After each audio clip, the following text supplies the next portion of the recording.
భుజము మీద రాజ్యభారం ఉండెను. ఆశ్చర్యకరుడు, ఆలోచనకర్త, బలవంతుడైన దేవుడు, నిత్యుడు తండ్రి, సమాధానకర్తయగు అధిపతి అని అతనికి పేరు పెట్టబడును. యెషయా 9:6.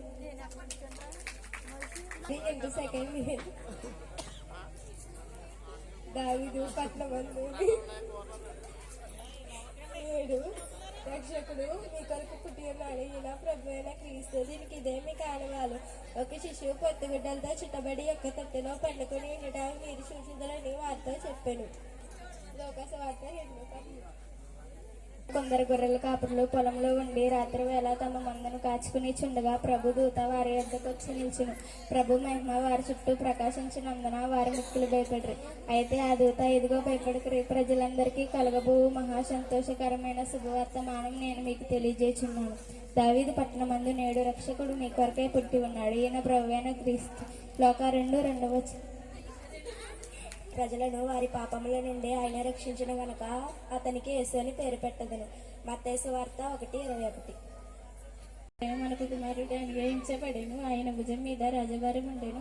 ఆశ్చర్యకరుడు, ఆలోచనకర్త, నిత్యుడు తండ్రి, సమాధానకర్త అని అధిపతి అని పేరు పెట్టబడింది. యెషయా 9:6.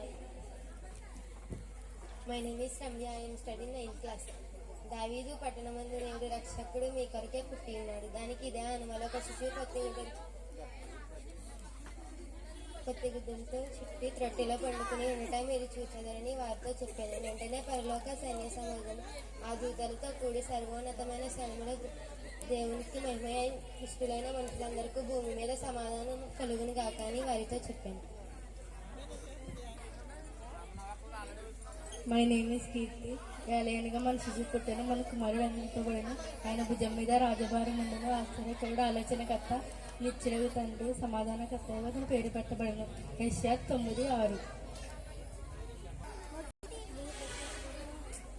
దుష్టులు ఆలోచన చెప్పున నడవక, పాపల మార్గము నిలవక, అపహాసకులు కూర్చున్న చోట కూర్చుండక, యెహోవా ధర్మశాస్త్రమందు ఆనందించుచు దివారాత్రము ధ్యానించువాడు ధన్యుడు.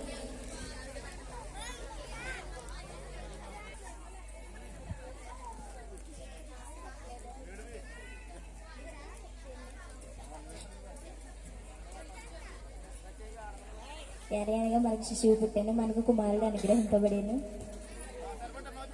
ఆయన భుజం మీద రాజ్యభారం ఉండెను. ఆశ్చర్యకరుడు, ఆలోచనకర్త, బలవంతుడైన దేవుడు, నిత్యుడగు తండ్రి, సమాధానకర్తయగు అధిపతి అని అతనికి పేరు పెట్టబడెను. యెషయా 9:6.